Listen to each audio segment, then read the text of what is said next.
Nós hoje trouxemos um tema do livro das obras básicas, a Gênese. Quem quiser ler, é o capítulo 12 da Gênese, muito interessante, para ler com calma e estudar. Trata-se da Gênese mosaica, ou seja, a história da criação que nos foi narrada por Moisés, que foi registrada por ele há muito tempo atrás. Bem, quando nós contamos uma história, quando nós transmitimos acontecimentos, nós naturalmente resumimos. Por exemplo, na nossa existência, se nós formos lembrar de tudo aquilo que nós passamos, nós mesmos vamos resumir. Vamos resumir as datas mais importantes, as datas que se destacaram, aquelas datas que nos marcaram de alguma forma.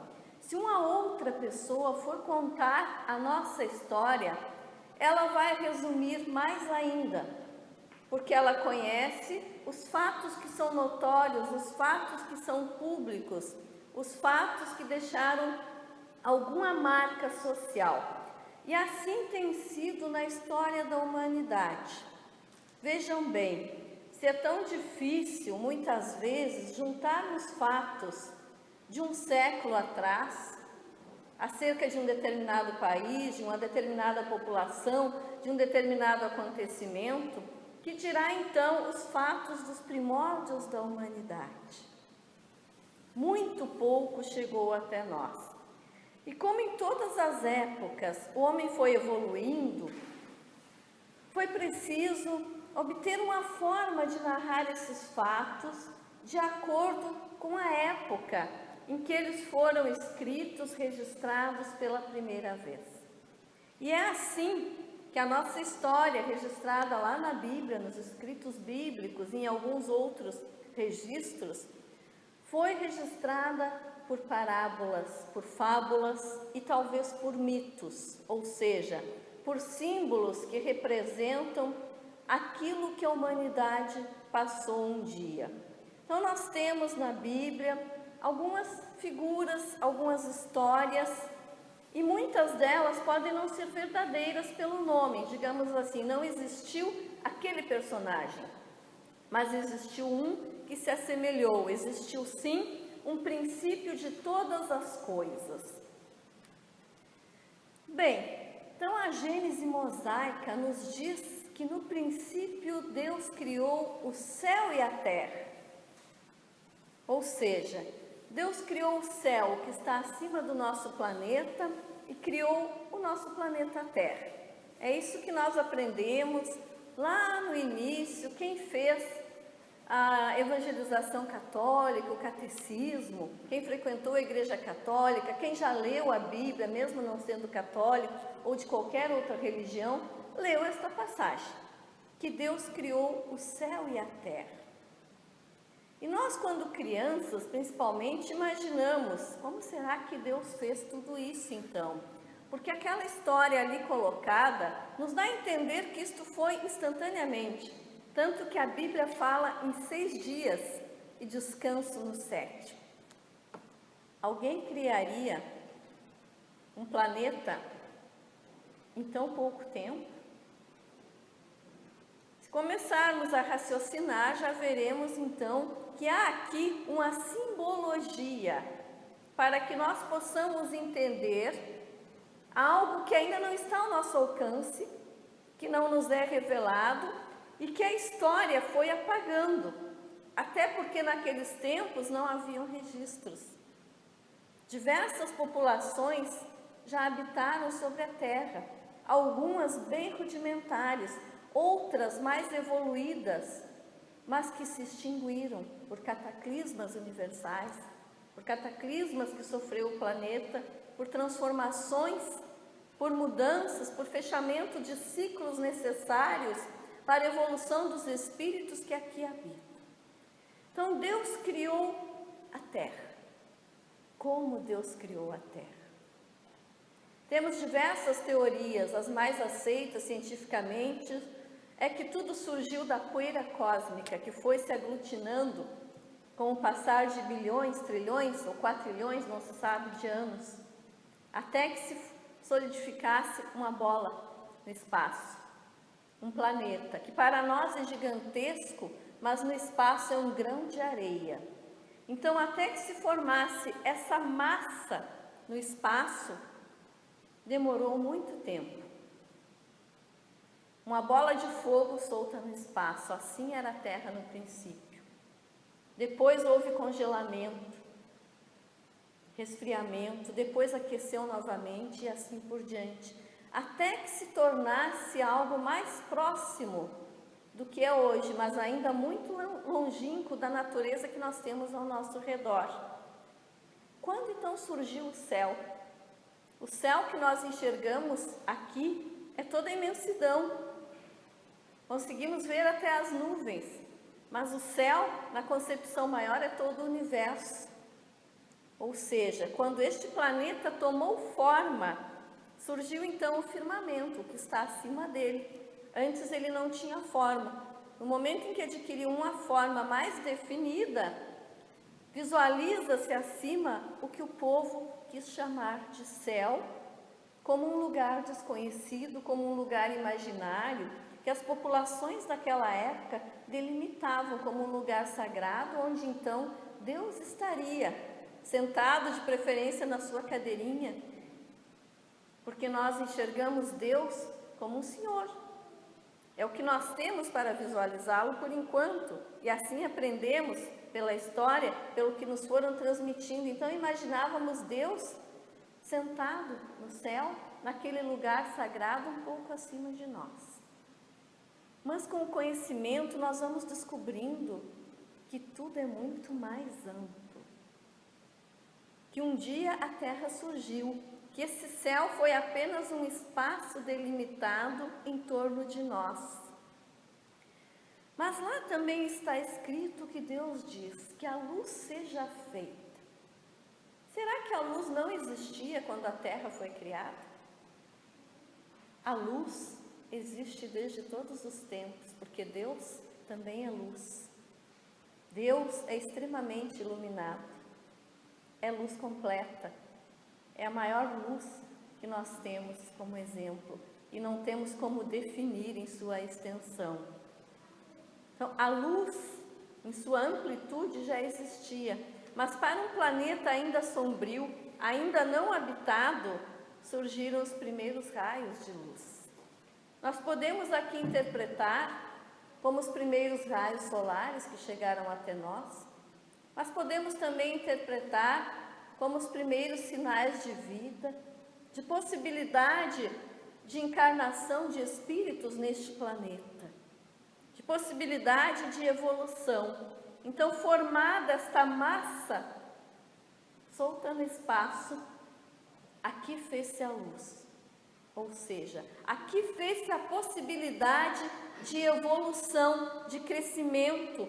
Aqui fez-se a possibilidade de habitarem seres à imagem e semelhança de Deus, que cresceriam e entrariam num processo de evolução permanente. Então, fez-se a luz. E essa luz está entre nós nos dias de hoje. E ainda não compreendemos a sua extensão. Não nos cabe mais imaginar, então, que Deus, num passe de mágica, lançou luz em 1 minuto sobre a Terra. A luz já existia de todos os tempos. Então, Deus fez o dia e a noite.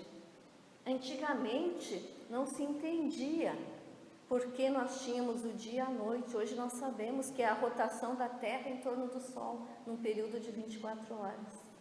Ou seja, um fenômeno natural.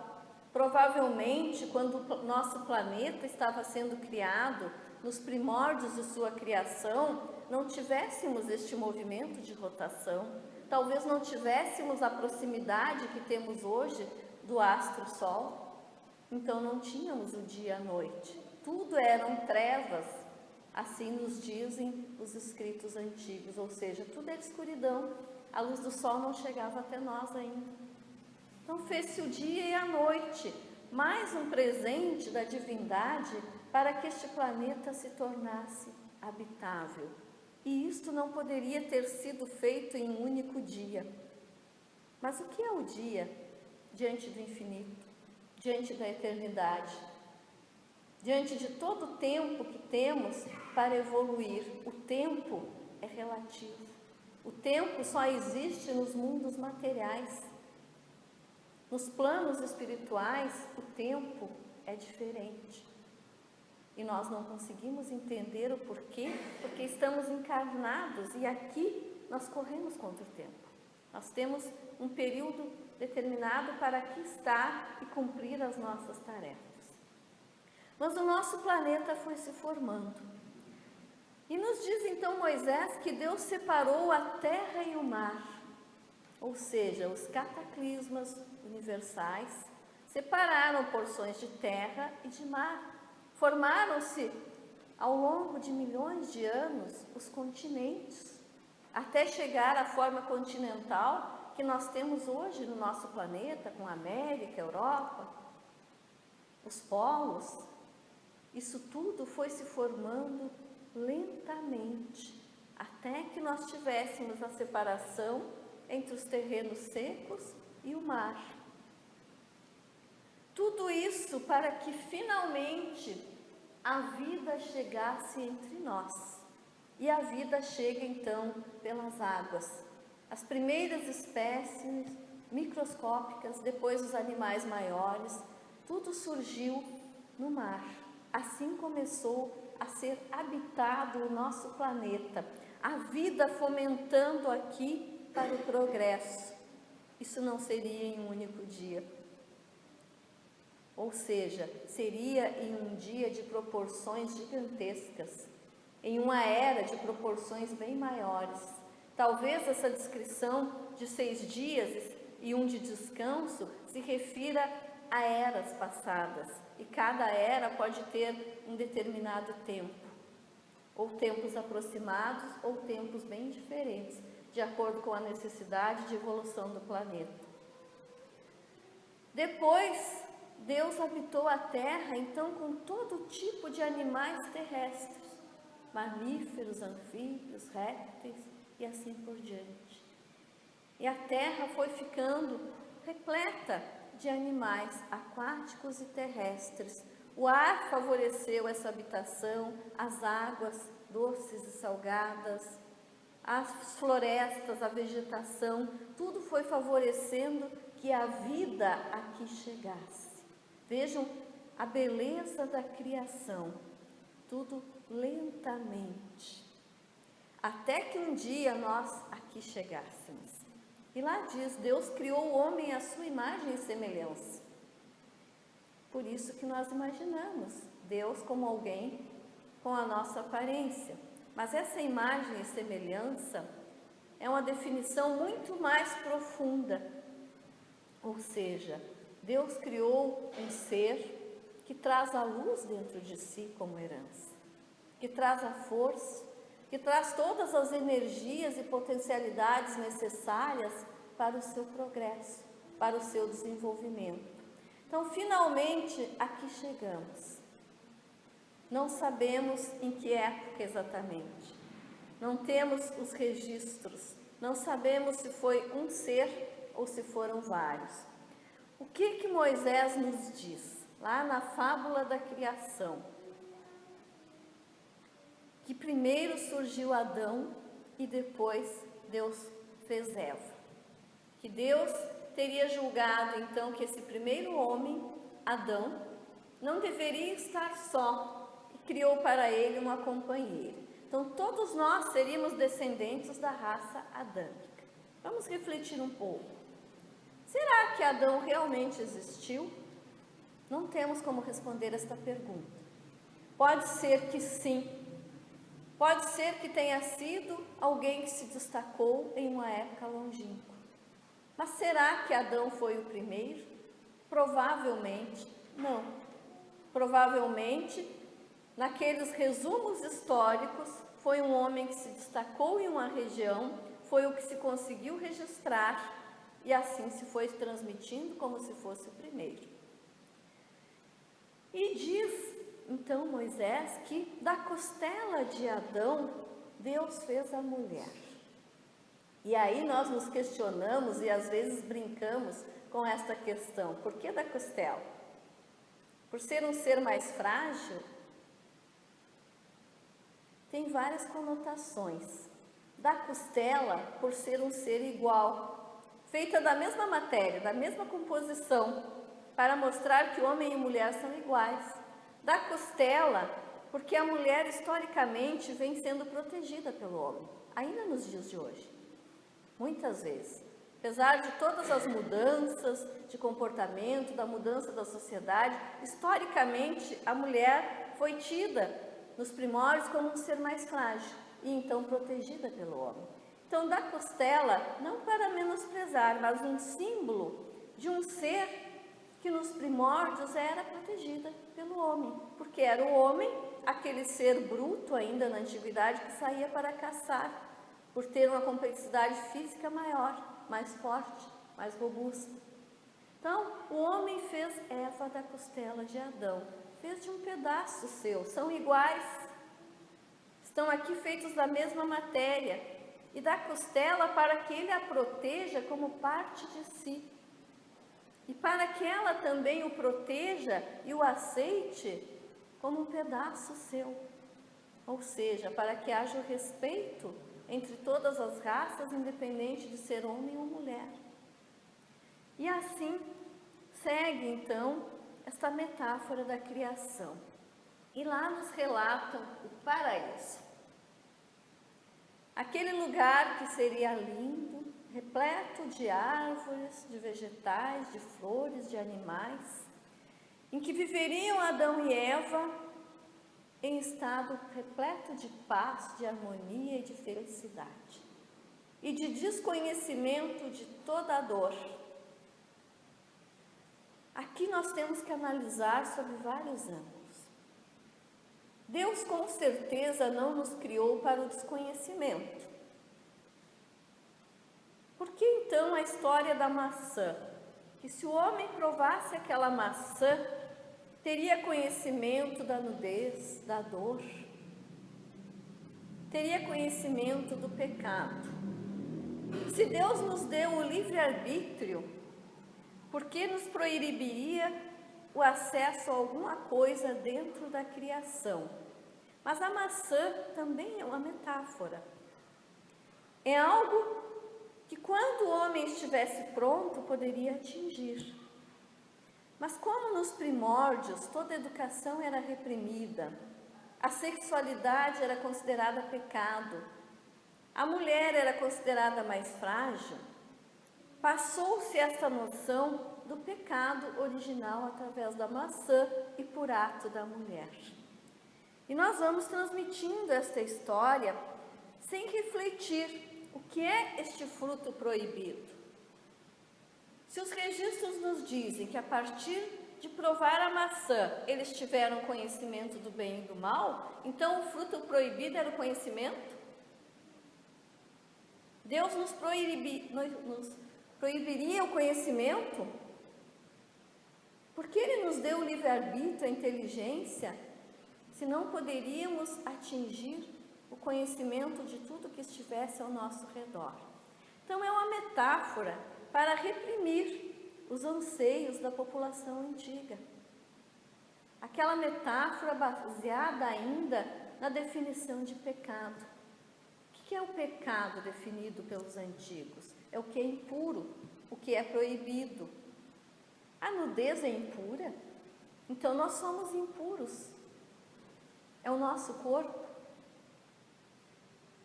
E nos diz ainda os registros que no momento que Eva provou a maçã e convidou Adão, ela foi ameaçada por Deus e sentenciada a então sentir dores de parto e ficar subjugada ao homem. Que Deus é esse então que criaria um ser com todo cuidado para ser companheira daquele homem e a ameaçaria de sentir dores eternamente? Quando nós sabemos que a dor do parto é um ato sublime que a mulher se submete para dar à luz, para dar oportunidade de outros seres reencarnarem. São momentos necessários ainda para quem habita um corpo material. Então fomos percebendo a consciência do bem e do mal. É errado ter a consciência do bem e do mal? Um outro símbolo ali, a serpente que se arrastava e tentava Adão e Eva. Por que se arrasta? São os subterfúgios, são aqueles conselhos que chegam rasteiros, são aqueles conselhos que chegam devagarzinho, tentando nos induzir ao erro. Mas será que Deus colocaria no paraíso, num lugar que fosse perfeito, alguém para nos induzir ao erro? Então, é uma fábula, com muitos pontos distorcidos, com muitas ideias equivocadas, mas, de alguma forma, para garantir a moral entre os homens. Podemos também tirar proveito dessa história, ou seja, podemos perceber que em tudo na vida nós temos escolhas, que em todos os momentos nós temos opiniões ao nosso redor que nós podemos seguir ou não, que em todos os momentos nós temos que escolher caminhos. É isto que esta fábula, que esta historinha nos traz de benéfico. Então a cobra, na verdade, não é uma tentação, é um alerta para nós. A mulher é um ser igual ao homem. Se Eva existisse e fosse criada de uma costela, seria tão sagrada quanto Adão, seria filha de Deus. Deus não colocaria dois seres em posições distintas, um superior ao outro. A fruta proibida seria o conhecimento. Deus nos fez para conhecer, para crescer, para aprender. E pecado é algo definido como um erro que não tem solução. E nós sabemos que todos os nossos erros são resgatáveis. Todos os nossos erros são aprendizado. Que tudo aquilo que nós fizermos de errado, nós teremos oportunidade de resgatar.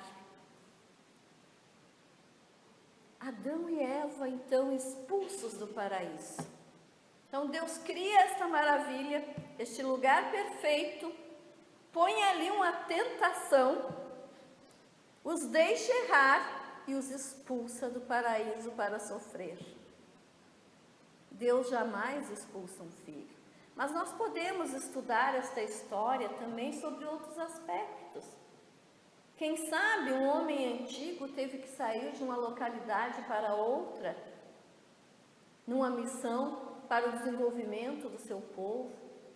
Quem sabe esta história venha dos primórdios do povoamento da terra, em que alguns espíritos vieram de outros planetas, se deslocaram para cá. Quem sabe então este paraíso possa ser um lugar em outro plano, em outro planeta? São muitas interpretações, nós não podemos ter certeza. O que nós temos que fazer é estudar. Leiam a Bíblia. É muito interessante, mas leiam com um olhar crítico. Leiam com um olhar histórico. Leiam a Gênese. Vale a pena. É um aprendizado. Mas estudem muito mais. Estudem aquilo que nós temos de informações hoje. Estudem com a razão, com a observação, de coração aberto. Porque nós estamos aqui para crescer. Nós não somos expulsos de lugar nenhum. Nós somos colocados no lugar onde devemos estar. E aí vem as contradições, porque Adão e Eva são expulsos do paraíso e têm dois filhos, Caim e Abel. Caim mata seu irmão e sai pelo mundo e se casa. Casa-se com quem, se só existia Adão e Eva? Então, como justificar? É claro que haviam outras populações, muitas outras populações. Nós não temos como definir quem foram os primeiros. O que nós temos que pensar é quem somos nós. Quem somos nós hoje?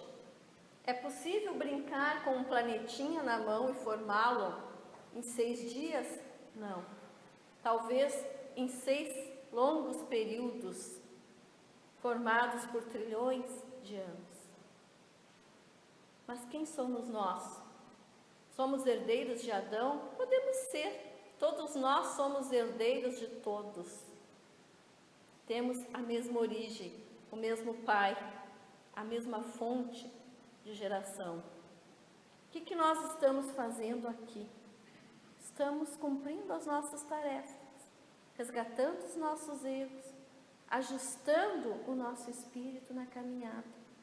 Há um paraíso perdido? Não. O paraíso está dentro de nós. Esse bem, essa paz, esse lugar onde só reina o bem, nós vamos encontrar dentro de nós quando nós cumprirmos todas as etapas evolutivas aqui no planeta Terra.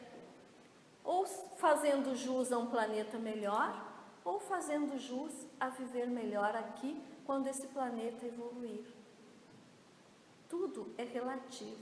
Não existe um lugar privilegiado no espaço onde alguns de nós são colocados e outros, ao contrário, expulsos para sofrer. Podemos escolher entre o bem e o mal? Podemos. Escolhemos a cada momento, em todos os nossos gestos, em todas as nossas ações. Escolhemos o bem e o mal. Escolhemos o nosso paraíso ou o nosso inferno, vamos dizer assim, na linguagem bíblica, que nós sabemos que não existe também. Não existe um lugar de sofrimento, não existe um lugar onde são colocados espíritos desde que nascem na santa paz, em privilégio em relação aos outros. Todos nós somos colocados, sim, na caminhada da evolução. Todos nós reencarnamos em diversos lugares, diversas vezes, para evoluir. Então, o que nos fica desta história bíblica é que se trata de uma fábula, de um símbolo, de mitos, mas que nós podemos tirar deles muito proveito, sim, muito conhecimento, muito aprendizado, observar, apreciar essas histórias, mas ir estudando também a história da humanidade em todos os tempos e trazer isso para o presente, comparando com o agora e nos perguntando: seria possível esta situação? As respostas virão espontaneamente. Veremos que temos muito mais conhecimento do que imaginamos. Para concluir, nós vamos colocar hoje uma mensagem, um vídeo de reflexão para alegrar um pouquinho a nossa tarde de quarta-feira. Só ligar ali.